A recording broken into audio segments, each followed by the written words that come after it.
నగరంలోని చెరువులన్నీ గుర్రపు డెక్కతోటి నిండిపోయాయి. సో సుమారుగా జీహెచ్ఎంసీ పరిధిలో 300కు పైగా చెరువులు ఉండగా అందులో ఆల్మోస్ట్ 60% ఆఫ్ ద లేక్స్ ఈ గుర్రపు డెక్క సమస్యను ఎదుర్కొంటున్నాయి. ప్రతి ఏడాది జీహెచ్ఎంసీకి సంబంధించిన ఎంటమాలజీ వింగ్ సుమారుగా 20 నుంచి 25 కోట్లు ఖర్చు పెట్టినా కానీ ఎక్కడి గుర్రపు డెక్క అలాగే ఉంటుంది. ఏదో పైన తూతు మంత్రంగా జీహెచ్ఎంసీ అధికారులు ఈ గుర్రపు డెక్కను తొలగిస్తున్నారే తప్ప కంటిన్యూయస్గా డ్రైవ్ చేయకపోవడంతో ఈ నగరంలోని చెరువులన్నీ ఈ గుర్రపు డెక్కతోటి పరుచుకొని ఉన్నాయి. జీహెచ్ఎంసీ పరిధిలో 300కు పైగా చెరువులున్నాయి. అందులో 70% చెరువులు గుర్రపు డెక్కతో నిండిపోయాయి. ఒకవైపు మురుగునీరు, మరోవైపు గుర్రపు డెక్కతో సిటీ లేక్స్ దారుణంగా ఉన్నాయి. నగర వ్యాప్తంగా గుర్రపు డెక్క సమస్యలపై చర్యలు తీసుకోవాల్సిన జీహెచ్ఎంసీ అధికారులు మాత్రం నిర్లక్ష్యం వహిస్తున్నారని విమర్శిస్తున్నారు సిటీ ప్రజలు. ప్రతి ఏటా గుర్రపు డెక్క తొలగింపు చేయడానికి ఎంటమాలజీ విభాగం సుమారు 20 కోట్లకు పైగా ఖర్చు చేస్తున్నా సమస్య మాత్రం తగ్గడం లేదంటున్నారు నగరవాసులు.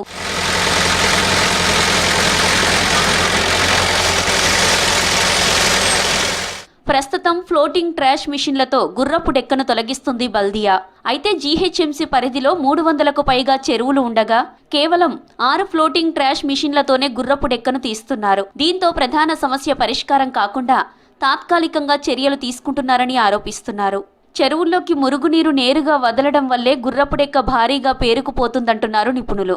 మురుగునీటిలోని పోషకాలు గుర్రపు డెక్క వేగంగా పెరగడానికి దోహదపడుతున్నాయని తెలిపారు.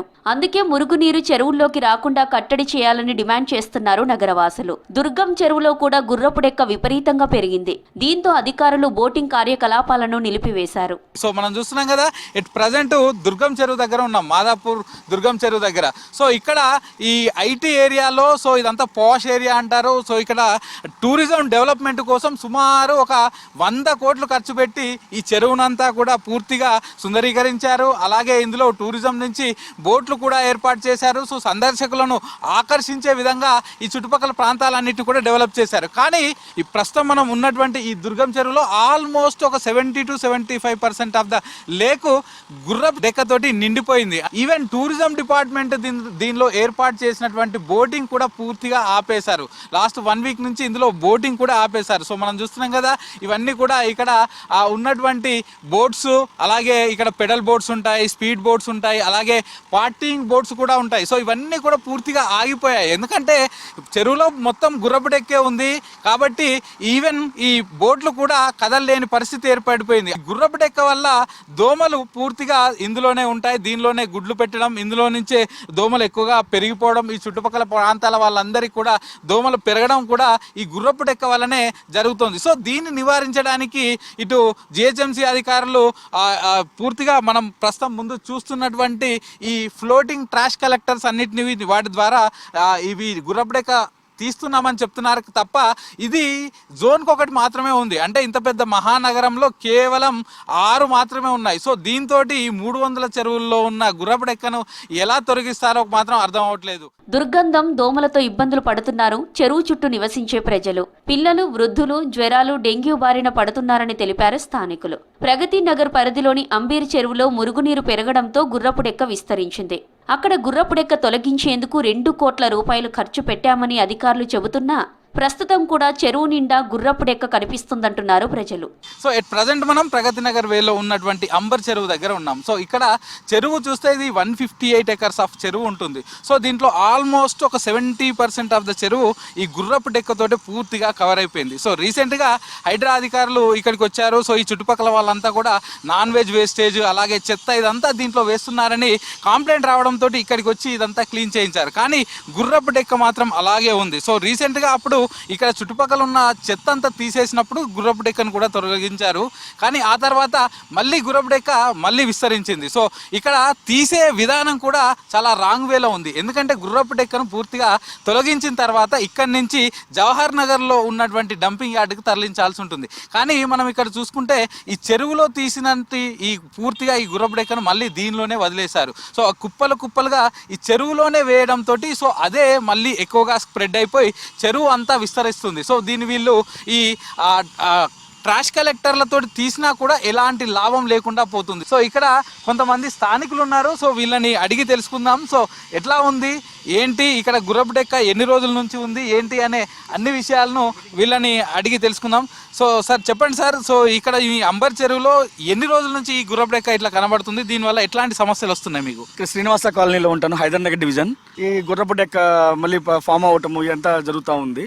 Okay, main Pragathi Nagar side ఇటు సైడ్ అంతా డ్రైనేజ్ డైవర్ట్ అంతా అయిందండి. ప్రగతి నగర్ సైడ్ ఇంకా డ్రైనేజ్ వాటర్ ఇంకా యాడ్ అవుతూ ఉంది. కన్సర్న్ అధికారులను మేము రిక్వెస్ట్ చేస్తున్నాము ఆ డ్రైనేజ్ని కూడా డైవర్ట్ చేయాలని రిక్వెస్ట్ చేస్తున్నాం. ఎందువల్ల అంటే అంత క్లీన్ చేసినా కూడా మళ్ళీ డ్రైనేజ్ వాటర్ యాడ్ అవడం వల్ల మురుగు వాసన వస్తుంది. రోజు అంటే ఈవినింగ్ సాయంత్రం 5 అవుతే బయట నిలబడే అసలు టైమే లేదండి, అసలు అవకాశమే ఉండట్లేదు. పిల్లలు కానీ పెద్దలు కానీ బయటకు వచ్చి ఆడుకున్నామంటే అసలు అవకాశం ఉండట్లేదు. దోమలు వందల్లో వేలల్లో వచ్చి అటాక్ చేస్తున్నాయి. చాలా ఇబ్బందికరంగా ఉన్నాయండి. సరౌండింగ్ కాలనీస్ అన్నీ ఇబ్బందిగా ఉంది.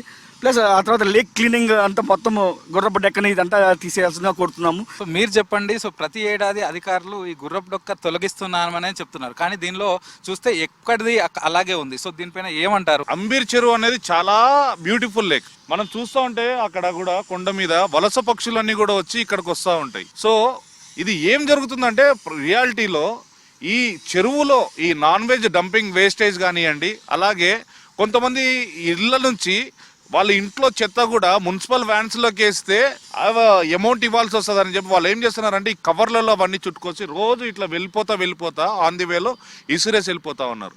వీటన్నిటి వల్ల కూడా మేము లాస్ట్ 1 year నుంచి హైడ్రా కమిషనర్ రంగనాథ్ గారు వచ్చి చెరువు విజిట్ చేసి ఇమీడియట్గా వాళ్ళ టీంకి చెప్పేసేసి ఈ చెరువును కూడా మొత్తము క్లీన్ చేయాలని చెప్పి ఆదేశాలు ఇవ్వడం జరిగింది. దగ్గరగా 200 పైచలకు టిప్పర్లు మొత్తం వేస్టేజ్ ఏదైతే ఉందో చెరువులు అదంతా కూడా తొలగించారు. అయితే ఇక్కడ ఏం జరుగుతుందంటే ఈ చెరువులో మనం చూస్తూ ఉంటే నిజాంపేట నుంచి ఏదైతే డ్రైనేజ్ వాటర్ ఇదంతా ఉందో కూడా అదంతా డైవర్ట్ చేయడానికి అప్పుడు SNDP కింద వర్క్ చేసేసి కంప్లీట్ చేశారు. అయితే GHMC సైడ్ నుంచి వాళ్ళు పైప్ లైన్ వేశారు, NMC నుంచి వీళ్ళు పైప్ లైన్ వేశారు. ఆ రెండు కూడా సమన్వయ లోపం వల్ల రెండు కూడా మ్యాచ్ అవ్వకపోవటం వల్ల ఈ వాటర్ అన్ని కూడా రివర్స్ అయ్యి కాలనీ వర్షాకాలంలో కాలనీ కూడా మునిగిపోవడంతో అక్కడున్న అప్పుడు ఏం చేశారంటే లోకల్ అధికారులు పైప్ లైన్కి బ్రేక్ చేశారనమాట. బ్రేక్ చేసి వాటర్ అంతా ఫ్లో అవ్వాలంటే అప్పుడు చెరువులోకి రావటం స్టార్ట్ అయింది. దాని తర్వాత కూడా ఎమ్మెల్యే గారు వచ్చారు, చూశారు, వీళ్ళ అధికారులతో కూడా మాట్లాడి ఇవన్నీ కూడా ఏదైతే ఈ చెరువులో డ్రైనేజ్ వాటర్ ముఖ్యంగా కలుస్తుందో అది కూడా కలవకుండా డైవర్ట్ చేయాలని చెప్పి 3 కోట్లు అమౌంట్ శాంక్షన్ చేసి వేయాలన్నారు. అయితే ఇక్కడ ముఖ్యంగా మనం గమనించాల్సింది అయితే ఏదైతే మన చెరువులో పైప్ లైన్ వేయటానికి లెవెల్స్ మ్యాచ్ అవ్వాలనుకుంటామో ఇక్కడ చూస్తే మనకు కల్వర్ట్ ఓపెన్ చేయాలి. వాటర్ మొత్తము తీసేసేసి పైప్ అంతా కూడా కొత్త లైన్ వేసి అవన్నీ తీసి కొత్త లైన్ వేయాలి. ఇక్కడ ఏదైతే ఈ చెరువులో చేపలు పెంచుతూ ఉన్నారో వాళ్ళు ఆ వాటర్ తీసేస్తే మా చేపలన్నీ కూడా మేము ఇవన్నీ కూడా బయటకు వెళ్ళిపోతే మాకు నష్టం వస్తుంది అని చెప్పి అడ్డుకుంటా ఉన్నారు. ఇప్పుడు ఇంకొకటి మన మేజర్ ఇష్యూ చూస్తామంటే ఈ గుర్రపు డెక్క ఏదైతే ఉందో అండి, ఇది ఎందుకు పెంచుతున్నారు వీళ్ళు అని అంటే ఒకటి పొల్యూషన్ పరంగా చూడొచ్చు. ఇంకొకటి ఇది ఏదైతే వీళ్ళు చేపలు పెంచుతూ ఉన్నారో ఈ గుర్రపు డెక్క ఉండటం వల్ల ఈ మన కొంగలు ఇవన్నీ పక్షులు ఉన్నాయి కదా అవి తినకుండా ఉండాలని చెప్పి వీళ్ళు దాన్ని ఇంక్రీజ్ చేస్తూ ఉన్నారు. చెరువుకు దగ్గరలో ఆదిత్య నగర్లో నేను నివాసిని. సాయంత్రం 4-5 గంటలు స్టార్ట్ అయితే ఇక్కడ నుంచి వచ్చిన మా స్వగృహంలో మా కాలనీ సరౌండింగ్ ఏరియాలో పూర్తిగా దోమలమయ్యో బయట కనీసం సాయంత్రం 5 గంటల వల్ల బాల్కనీలో కూర్చోడానికి కూడా లేదు.